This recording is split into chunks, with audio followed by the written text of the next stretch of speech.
Hello everyone, this is CJ Novo 92 and today we are back for another brand new video. Today's video we are rocking the Lee Hodgson shirt of dreams because it's the international break and I need all the help I can get. But before you actually click off today's video, it's going to be a little bit different than what I normally do on the channel when I normally do previews and predictions. Usually I break down both the squads, I look at it like that, but I feel like we need to go a wee bit deeper with this Scotland squad because there have been so many drops outs. Fans are just so disillusioned that it's not just Rangers fans, there's so much divide now between the players, the SFA and the fans. I feel like it's time to discuss it, and obviously I'm going to be reacting to the players that's actually available for tomorrow's game. In fact, sorry, it's not even tomorrow's game. It's actually the next two matches. Genuinely, it is absolutely frightening. I'm going to give you my reactions and I want you to get involved to give me your reactions because, let's be fair, it doesn't look good. Not even a wee bit. Not even a little bit. But if you don't mind subscribing to the channel, that would be absolutely tremendous as we make our way to 55k. So if you haven't done so already, please consider doing so. And if you don't mind hitting the like button because, like I said, it's the international break. Should we just jump into it? Okay. 3, 2, 1. Scotland versus Albania. Now that is the matchup, or I should say Albania versus Scotland as they are at home. Now this is the reverse fixture of what Scotland actually won the last time. That's right. Scotland won a game versus Albania. It was 2-0 and everything just looked bright under this Big Ek regime. No, it didn't, no. No, we struggled to win that 2-0. And then what happened after that? Pump, pump, pump, pump, pump. Which leaves Scotland in this position now where they need to win their next two games to top their nations group. Now looking at the games, Albania away from home, that is probably a winnable game. And then you've obviously got Israel at home, which should be a winnable game, but we got absolutely turned over. And Alan McGregor had to make save after save after save, so who even knows anymore? And more importantly, that is with our main players playing. Because as I mentioned in the intro, there's been so many call-offs. There's actually been 9 call-offs as it stands today when I'm making this video. That is absolutely frightening. And that's not even considering people like Matt Ritchie and they say, nah, they want nothing to do with Scotland anymore, leave me out of it. And people like Tom Kearney, who apparently is leaning towards England now, he doesn't want anything to do with Scotland, he's wanting to wait to see if he can get called up there. I think it's fair to say that those two officially have joined the hashtag fuck the SFA movement. But there is a couple of shining lights in the actual squad. Let's discuss one of them first, and that's going to be none other than Alan McGregor. He dives to the left, he dives to the right. You already know the rest. Alan McGregor is Scotland's #1, and if you're looking at the goalkeeper position, it's probably our biggest positive in the squad, believe it or not, because you've got Alan McGregor, then you've got Scott Bain and Jamie McDonald. That is the 3 names that's been called up. I do have one problem with that though, if I'm being 100% honest with you. In fact, I have 2 problems, because I feel like Xander Clark should be there for St Johnstone. I 100% believe in that. And not only Xander, I genuinely believe that Liam Kelly should be knocking on the door for Scotland team. If he isn't Scotland's #2, then who is? Genuinely, because the man makes save after save after save. He's a part of this Livingston squad who's just the surprise package, and he's absolutely brilliant. His clean sheet to game rate ratio is brilliant, and if you just need to go back and look at his most recent game, the way he makes saves against Rogic and stuff like that is absolutely tremendous. That is a young Scotland player who deserves to be in a Scotland setup. But let's be fair, Scotland didn't call people up on form. No. That would be silly. We like to stick to picking names. People that's not played for a couple of years, who's injury prone. And to be honest with you, look at our record since the 90s. It's worked tremendously well. That is why we stick to it. But believe it or not, it just gets worse and worse and worse. This is honest to God what our centre backs are. We've got 3 of them listed in the squad as it stands when I'm making this video just now. And I doubt we're going to call up someone with less than 24 hours to go to the game. Right? I want your honest reactions. Here we go. That's our 3 centre backs. David Bates. Yeah, that's right, the Ginger Maldini. He's there. Okay, fair enough. Scott McKenna. Fair enough. Jack Hendry. Now, Ryan118 has told me numerous times that Jack Hendry couldn't wipe his own arse. And after watching him a couple of times since we started doing the SPFL show, that is the only thing Ryan's ever got right. The man is torture. And he's horrific.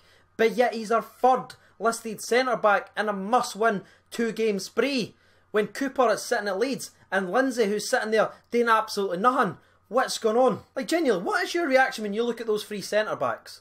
That is it. That's it. Honestly.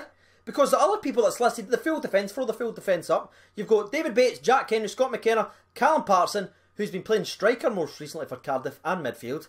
Andy Robertson, who is our captain, will be playing left back. And Graham Shinney, who plays midfield more for Aberdeen than he does left back. That's our defence. Now, I know some of the boys dropped out, like Charlie Mulgrew, who's our saviour and stuff like that, but gee, me a break, because he's dug meat as well. So to summarise, the defence, not good enough for me. What about for you? The fun and games didn't stop there though, ladies and gentlemen. Let's jump to the midfield. Listed once again, Graham Shinney, Andy Robertson, Callum Patterson, basically our defence. They're listed available for midfield. Oh, I'm getting a migraine already. I've not even really started. Right, let's continue though. On we go. Stuart Armstrong, who should never ever play for Scotland again because he passed to Danny Rose when he had 5 available Scottish players to pass to, or he could have just booted it out when we're winning against England in the 88th minute. He passes it directly, showing zero composure. And I keep seeing this argument saying, oh no, he's really good. He swapped medals at Celtic for relegation at Southampton. Yeah, that's what happens when you leave a one-horse team in a league to a team that's actually needing to fight, and you can see how many minutes he gets. Close to 0.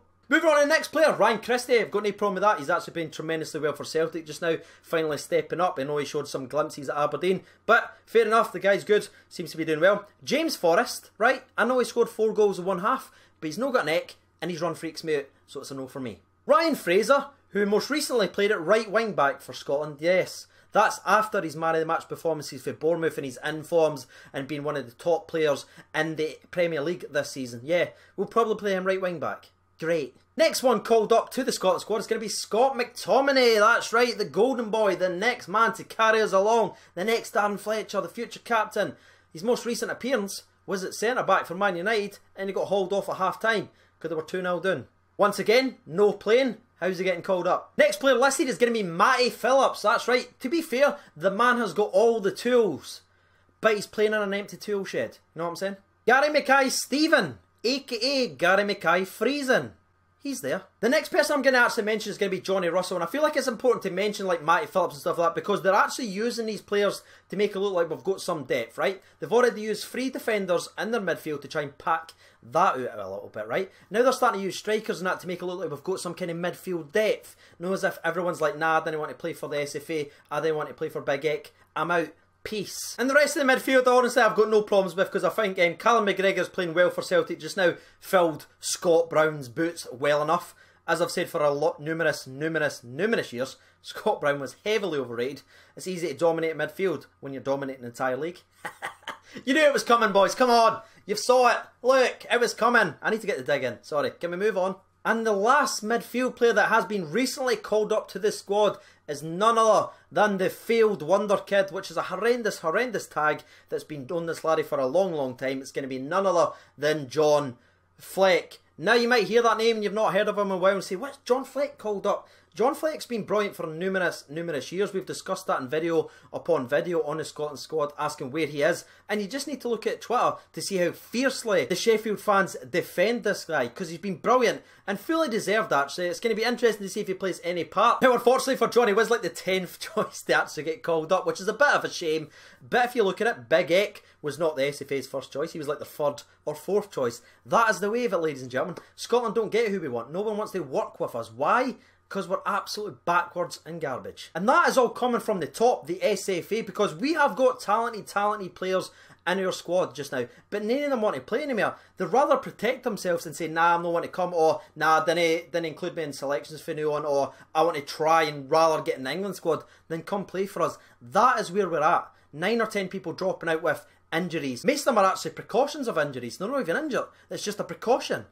That tells you all you need to know. And to end this sort of reaction to the squad, let's look at the forwards. Our only 2 strikers, by the way, that we've got called up in the squad is Oliver McBurney, the man who's tall with the tiny socks. Again, not really sort of translated it to the international level, but if you look at his goal for Barnsley and his goal for Swansea, the man has got sun, and I believe he's actually a pretty good player. You just need to find how to unlock him and get the most out of him in the game. And his strike partner to lead us to the most vital back-to-back wins in a very long time to give us any chance in qualifying is going to be, wait for it, Stephen Fletcher. That's right, Stephen Fletcher. He's called back up.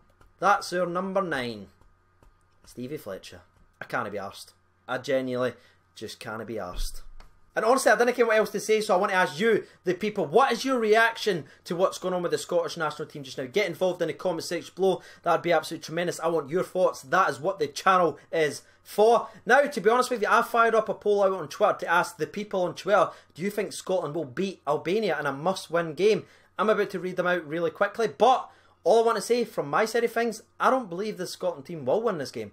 I just don't believe it. I don't think there's enough heart in the Scotland team anymore. I think we'll go there, and I think we'll get beat 2-1. Genuinely.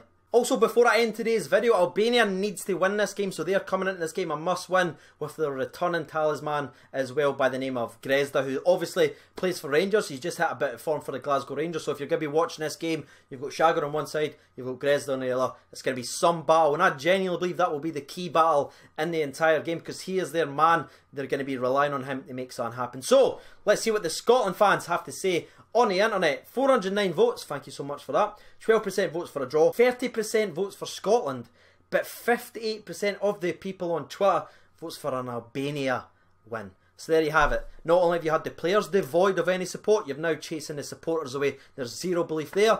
There's zero belief there. Is there any belief for you? Get involved in the comments to let me know. That's actually it. That's going to be the end of today's video. If you want to support the channel directly, there will be a link to the Patreon in the description below. I've been CJNova92. Thank you so much for watching, and bye-bye.